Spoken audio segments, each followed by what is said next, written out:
Slow start with a holiday hangover. With the sun in Capricorn, we start the month off with the idea of focus and determination, and we're going to have success. It's just going to be a hot minute as we transition to full steam ahead. Hi, I'm Patricia Tate with Willow Grace Mystic, and this is your January 2024 New Year forecast. So let's dive in. So for Cancer Sun and Cancer Rising, we start off with Mercury direct in the sign of Sagittarius. Now, the 6th house for you is going to be a major focus as we move forward for the month. So the 6th house, this is your mental, physical, spiritual health, well-being. It's where we find mentors and guides. The 6th house is illness and health, and it is our daily routine. It's also the house of pets. Now, I love this because Mercury is now going to be moving direct, and in the sign of Sagittarius is this bigger picture, seeing everything and ready to move forward with. And so you're slowly going to start to get back on track over the next month. As the new year, you may struggle with focus and need to take it slow with, these are my goals, these are the things that I need to do for my own health. And this could be with mentors and guides, or it could be something that has to do with an exercise routine. Now, we do have Venus in Sagittarius. Venus is here, and she is a square. And so squares are tension points. They're an opportunity to push through and transform an area of your life. And Neptune in Pisces is dreamy, intuitive, with traveling and publishing and taking classes and workshops. And it's not just spirituality, but the 9th house has to do with foreign people, places, and things. And this square is going to be this opportunity of where you have had this discipline that's been lacking, and it can be difficult to get things done. So take it easy on yourself and don't take on too many demands as this occurs over the next few days, as you focus on getting change and moving forward with some things. All right, so then as we move forward, on January 4th, we have Mars entering into the sign of Capricorn. Now, Mars is the planet of it's the warrior. And so the 7th house for you is going to be really important also for the month of January. Mars being the warrior, the planet of energy and passion, and it moves into the goal-oriented sign of Capricorn.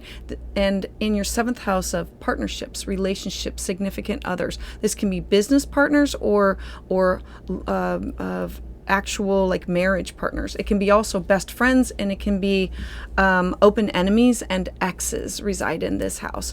And so as Mars moves into this house, your energy is going to shift to get back on track and in tune with your life direction. You can benefit from being very practical and connecting with important people and saying, I need to get back on track, or back and connect with these people in my life. All right, so then on January 8th, we're going to have Mercury in Sagittarius, and Mercury in Sagittarius is going to be squaring Neptune in Pisces. Now, Mercury, thoughts, ideas, communication, travel. Remember, your 6th house is really important with your daily habits of things that you do. And Neptune in Pisces, my dreams of foreign people, places, things, these cross-cultural connections. And so this is your imagination is now taking over. It can be difficult for you to focus on anything that's mundane during this transit. So try to work on creative projects that you love and give your mind a break, because the 6th house is where we find a balance between your home and your work, and making sure that you give yourself enough time for pleasure. All right, then on January 11th, we're going to have this beautiful new moon in the sign of Capricorn. This is truly when you should set your intentions, your 2024 intentions for the year, because we start off, remember, with Mercury in retrograde. So a new moon. New moons are fresh starts, clean slates, time to plant these seeds. And so we have Pluto, the planet of transformation, Moon, your intuition, the Sun, you, your passion, your drive, and then Aries of what you want to go after. So it's going to be an excellent time for you to set new goals of of who do you want to connect up with? Who do you want to collaborate with? The seventh house is contractual promises and where we meet with partners. It's love, contractual relationships, one-on-one relationships. I call it my 1+1 house. So it's you with a significant other, or you with a best friend, you with a client. And so this is a great time for you to set these goals that you want to work on for the rest of the year. Make the most of this discipline and work on your plans in these realistic ways. The moon is also trine to Uranus. I love this because Uranus in your 11th house of your hopes, your wishes, your dreams, your goals of what do you want to accomplish. You're setting this new moon intention, and it's aligned with Uranus. Uranus is creative, think outside the box, and who do you network with? It makes things possible. It makes you more independent and willing to do things differently, and you can open up to more unconventional and innovative ideas.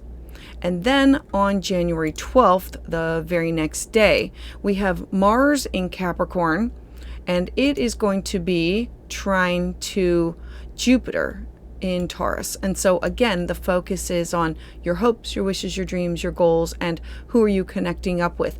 It is literally helping you to align with people who have shared beliefs, or social networks, social circles, or your connection to peers that you get things done as you move forward with.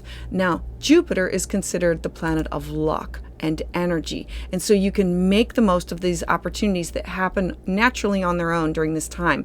Maximize these opportunities that you already have, and you can feel great about the way your life is going.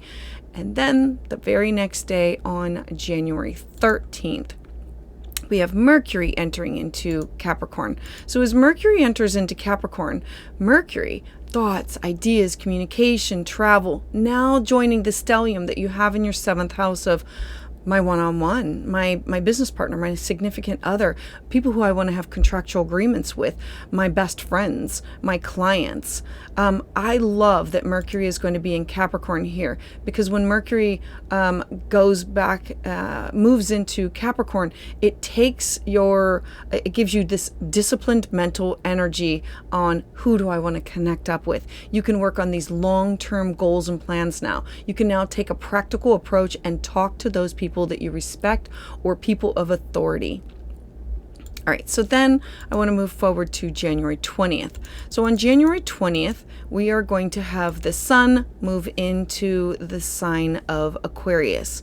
So when the sun moves into the sign of Aquarius, we have the focus on a different season. It has you now saying, I have set these intentions with partners and significant others of my 1+1, and now the sun moves into your 8th house of those people that you share resources with. It's the house of deep bonding.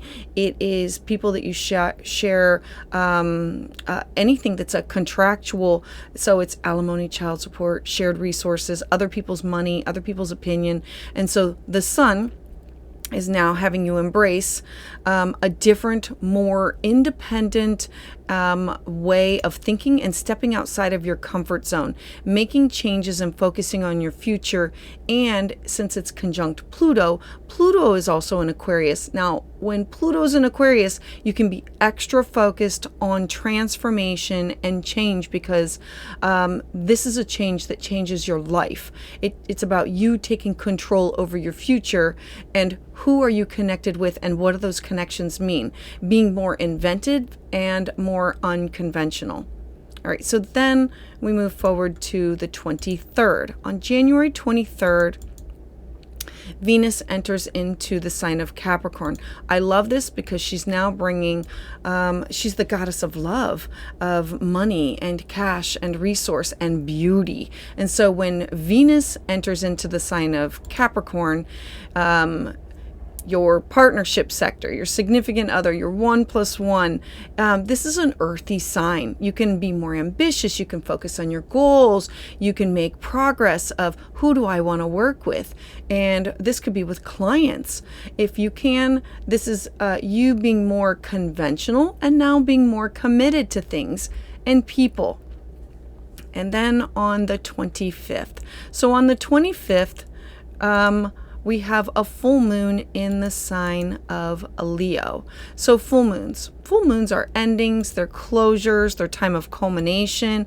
And for you, this is in your second house of your self-worth, your cash, your property, your personal resources. It is your movable property. It's your attitude towards money, and it's your possessions. So full moons, they are a time of culmination or an ending. So this could be things that you didn't see when it was like when the sun was out, but now that we have a full moon, it brings an opportunity for closure or for endings. And so this is you taking time away from work to focus on things that bring you joy, hobbies, pleasure. Now there is this square to Jupiter. Jupiter is in your 11th house. Jupiter is the planet of expansion, and so a square is going to be this tension point of the sun being in your house of shared resources, something that has to do with resources that you share with or bonds that you share with other people, and the moon being in your personal space. And the square with Jupiter is saying something has to give here. These are your hopes, your wishes, your dreams, your connections to others. And so the square is making it difficult for you to get things done. You saying, I might have to take a break. I have this surge of creativity and wanting to focus on romance and joy, and you might be more affectionate, and you're wanting to spend more time on things that bring you pleasure, things that bring you joy.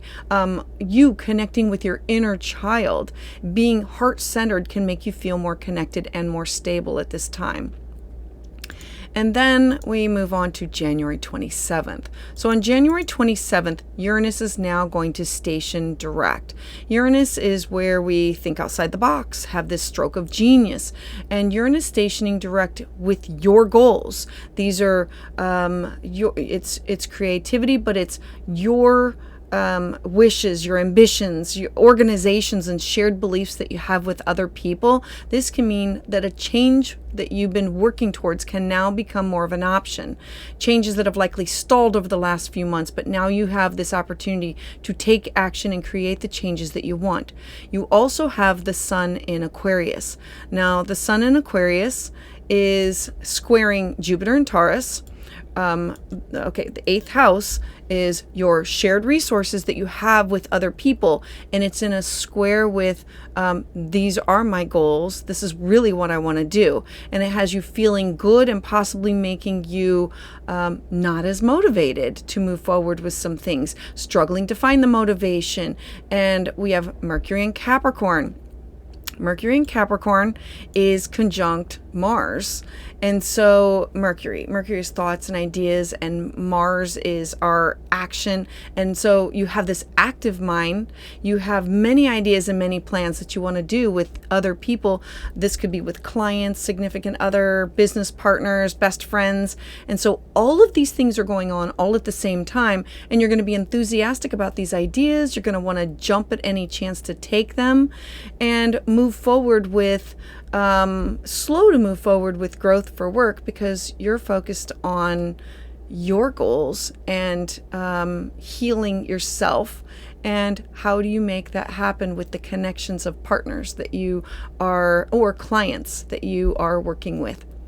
So Cancer, I would love to hear your thoughts in the comments below. Please check out the other transits for videos for more details. Join me live Tuesdays at 6 p.m. Eastern Standard Time, where I offer new moon and full moon astrology consultations. And to get updates as soon as they're released, please subscribe.